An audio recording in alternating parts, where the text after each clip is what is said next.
Lord. దేవుని నామానికి మహిమ కలుగును గాక. మీ అందరికీ ప్రభు పేరిట వందనాలు తెలియజేస్తానండి. అందరికి శుభోదయం. అందరు బాగున్నారా? ప్రభు మిమ్మల్ని మెండుగా దీవించి ఆశీర్వదించును గాక. ఆమేన్. అనుదినం అన్న ఈ కార్యక్రమానికి ప్రేమపూర్వకంగా మిమ్మల్ని ఆహ్వానిస్తున్నాం. ఆసక్తితో దేవుని మాటలు మనం వింటూ ఉంటే దేవుడు ఎంతో చక్కగా మనతో మాట్లాడి మనల్ని బలపరచడానికి ఇష్టపడుతూ ఉన్నాడండి. ఈ మాటలు వింటున్న ప్రతి ఒక్కరు కూడా మేలు పొందుకుంటున్నారు, దీవించబడుతూ ఉన్నారు, ఆశీర్వదించబడుతున్నారు. చూడండి, దానియేలు గ్రంథం 3వ అధ్యాయం 17వ వచనాన్ని మనం చదువుకున్నట్లయితే, మేము సేవించుచున్న దేవుడు మండుచున్న వేడిమి గల ఈ అగ్నిగుండములో నుండి మమ్మను తప్పించి రక్షించుటకు సమర్థుడు. హల్లెలూయా. ఈ దినాన దేవుడు మనతో మాట్లాడుతూ మనల్ని బలపరచడానికి మనకి ఇస్తున్నటువంటి చక్కని మాట ఏంటంటే, ఆయన సమర్థత కలిగినటువంటి దేవుడు. ఇక్కడ ఎవరు ఈ మాటలు పలుకుతున్నారంటే, షడ్రకు, మేషకు, అబేద్నెగోలు వారు పలుకుతున్నారు కదా.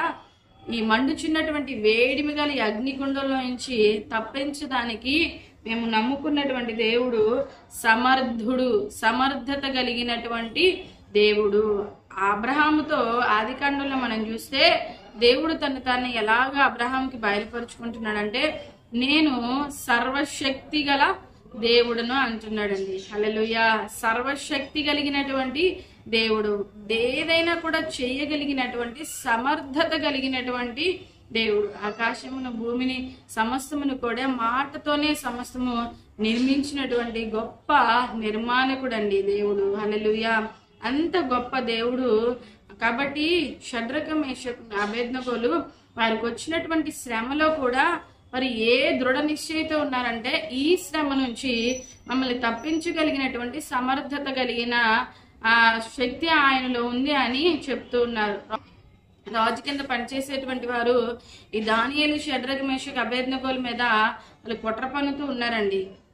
రాజు కింద పనిచేసేటువంటి వారు వీరి మీద కుట్ర పన్ని వీరు భక్తిగా జీవిస్తున్నారు, వీరిని ఏదో ఒక విధానంలో వేలెత్తి చూపించాలి అని రాజుగారి యొక్క ప్రతిమను చేసి, బంగారంతో చక్కటి ప్రతిమను చేసి అక్కడ నిలబెట్టి, 1 నెల రోజులు ఈ ప్రతిమనే నమస్కరించాలి, ఇంకా మీరు దేనిని నమస్కరించకూడదు అని ఒక చట్టాన్ని రాజుగారి చేత వారు చేయించారండి. అయితే ఈ యొక్క షడ్రకు, మేషకు, అబేద్నెగోలు మాత్రం ఆ చట్టాన్ని అనుసరించలేదు. కానీ జీవము కలిగినటువంటి దేవుణ్ణి మేము ఆరాధన చేస్తాం, ఏ యొక్క బంగారు ప్రతిమకి దేనికి మేము మొక్కం అని మీరు ఎలాగ నిలబడినప్పుడు రాజు వచ్చి అడుగుతున్నాడు, మీ పరిస్థితి ఏంటి? మీరు నమస్కరిస్తారా? సరే, నమస్కరించకపోతే గనక ఇప్పుడు ఆ మండుచున్నటువంటి వేడిమి గల అగ్నిగుండంలో మిమ్మల్ని వేస్తాం, మీ ఆలోచన ఏంటి, మీ యొక్క తలంపు ఏంటి అంటే, అప్పుడు చెప్తున్నారు కదా 16వ వచనం, షడ్రకు, మేషకు, అబేద్నెగోయు రాజుతో ఇలాగ చెప్పిరి, నెబుకద్నెజరు ఇందును గురించి నీకు ప్రత్యుత్తరం ఇవ్వాలన్న చింత మాకు లేదు.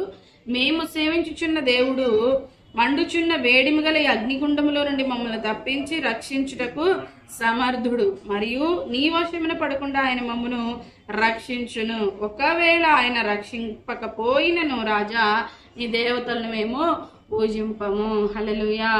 ఎంత దృఢ నిశ్చయతో వారు నమ్మారో, మేము పూజిస్తున్నటువంటి దేవుడు మమ్మల్ని అగ్నిగుండంలో నుంచి తప్పించడానికి సమర్థుడు అని ఆ సమర్థతని వారు గుర్తెరిగారు. కాబట్టి ఆ శ్రమలో ఎంతగా వారు నిలబడ్డారండి. ఏమాత్రం కూడా భయపడకుండా, ఏమాత్రం కూడా దిగులు పడకుండా, ఏమాత్రం కూడా జడియకుండా వేడిమి కలిగినటువంటి అగ్నిగుండంలో వేసేస్తున్నారంటే ఎవరైనా కూడా ఏం చేస్తారు, ఎంత భయపడతారు కదా. ఆ సమయంలో వీళ్ళు అంటున్నారు, ఎలాగ రక్షిస్తారు, అసలు అగ్నిగుండంలో కాలిపోకుండా ఎలాగ ఉంటాం? ఇలాంటి ప్రశ్నలన్నీ వారి హృదయానికి వాళ్ళు వేసుకోలేదు. కానీ వారి హృదయంలో ఒకటే నమ్మారు, మా దేవుడు దీని నుంచి రక్షించడానికి సమర్థత కలిగినటువంటి దేవుడు, ఒకవేళ రక్షించకపోయినా కూడా మేము ఈ పని చేయమని వారు దేవునికి గొప్ప స్థానాన్ని ఇచ్చారు. కాబట్టి వారు ఎంతో అద్భుతాన్ని వారు చూడగలిగారండి. మీరు ఇచ్చిన సమాధానం బట్టి రాజుగారి కోపం వచ్చి ఆ యొక్క వేడిమిని 7 అంతలు ఎక్కువ చేశారంట. 7 అంతలు ఎక్కువ చేసి వారిని అగ్నిగుండంలో పడేయమంటే పడేసినటువంటి మనుషులు కాలిపోయారంట ఆ సెగకి, ఆ వేడికి తట్టుకోలేక. చూడండి, మనం ఇక్కడే చదువుకున్నట్లయితే 22వ వచనంలో చివరి భాగంలో, మనుషులు అగ్ని జ్వాలల చేత అబేద్నెగోలను విసిరివేసిన ఆ మనుషులు అగ్నిజ్వాలల చేత కాల్చబడి చనిపోయి. షడ్రక మేషకు అబేద్నెగోలు ఎవరైతే విసిరేస్తారో ఆ మనుషులు అగ్నిజ్వాలలకు చనిపోయారంట.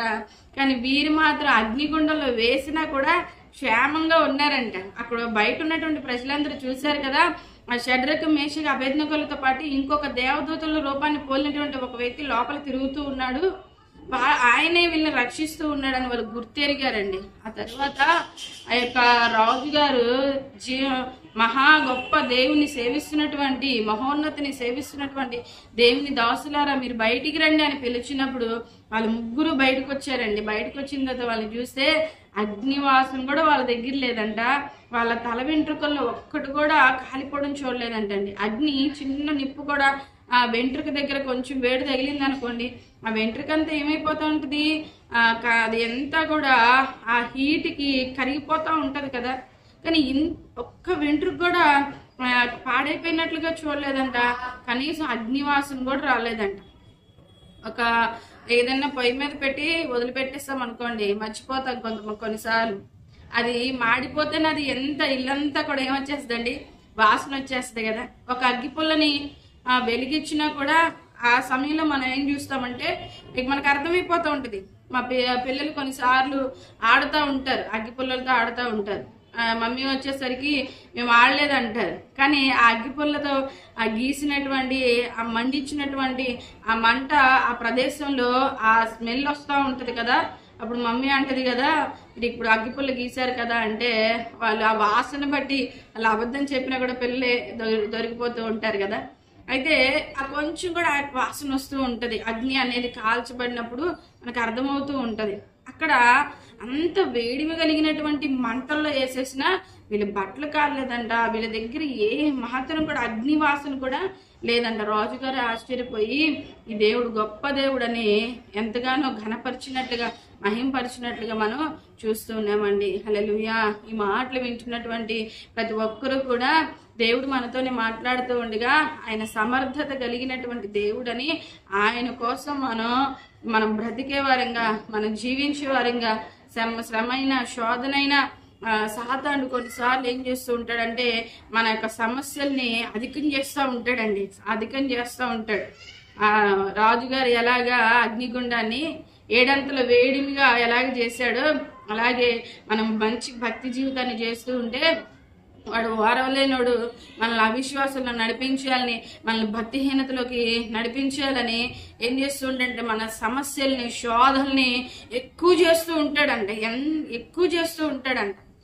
ఏడంతల వేడిమిని ఎక్కువ చేసినా కూడా ఆ షడ్రక మేషకుల యొక్క విశ్వాసం కదిలించబడలేదు కదా. అలాగే మన ముందున్నటువంటి సమస్యలు, శోధనలు అధికమైనా కూడా నా దేవుడు రక్షించగలిగినటువంటి, తప్పించగలిగినటువంటి సమర్థుడే.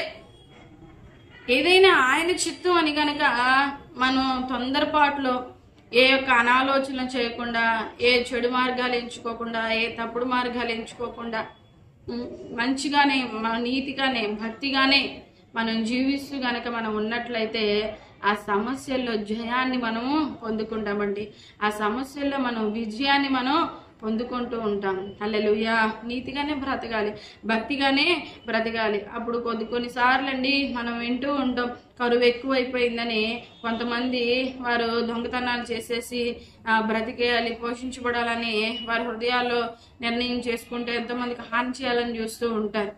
ఏ పరిస్థితి అయినప్పటికీ కూడా ఆయన మాకు సహాయం చేస్తాడని మనం ఆకలి దప్పులతో ఉన్నా కూడా మంచిగా, నీతిగా, భక్తిగా బ్రతికితే ఆ స్థితిని మరలా దేవుడు ఏం చేస్తానంటున్నాడు, మారుస్తానంటున్నాడు. హల్లెలూయా.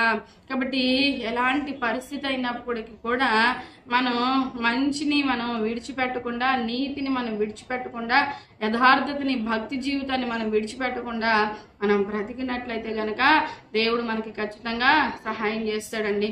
కొన్నిసార్లు పనులు లేవని కొంతమంది బాధపడుతూ ఉంటారు.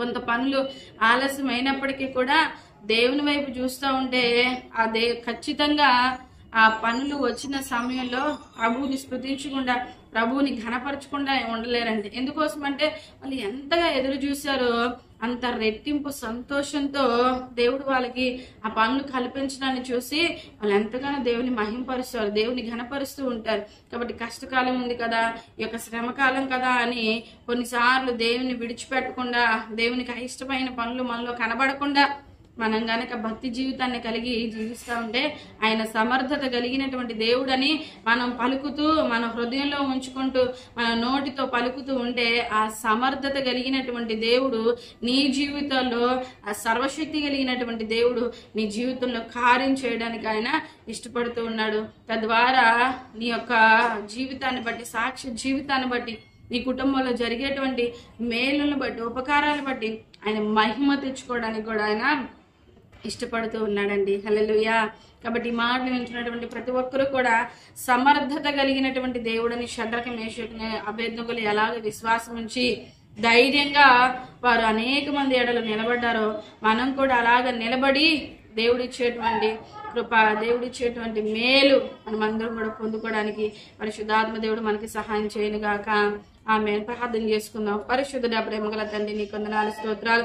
అయ్యా, ఉదయకాల సమయం మందు షడ్రక మేషక అబేద్నెగోలు నువ్వు సమర్థత కలిగినటువంటి దేవుడు, రక్షించడానికి శక్తిమంతుడు, సర్వశక్తిమంతుడు అని గుర్తిరిగిన ఆయన నేను మహింపరిచారు. తద్వారా వారి జీవితాల్లో కార్యాన్ని చూశారు. మేము కూడా అలాగే మాకున్న శ్రమలు అధికమవుతున్నప్పటికీ కూడా, ఎలాంటి పరిస్థితులు అయినప్పటికీ కూడా అయ్యా రక్షించగల, విమోచించగల సమర్థత కలిగిన దేవుడు అని, ఏదేమైనా నీ చిత్తమని హస్తాలకు అప్పగించి మేము అలాగే మా యొక్క సాక్షి జీవితాన్ని మేము కాపాడుకుంటూ భక్తి కలిగి జీవించి మీ నామానికి మహిమ తెచ్చినట్లుగా మీరే మాకు సహాయం చేసి నడిపించమని యేసు నామములో ప్రార్థించి వేడుకుంటున్నాము తండ్రి. Amen. Praise the lord. God bless you all.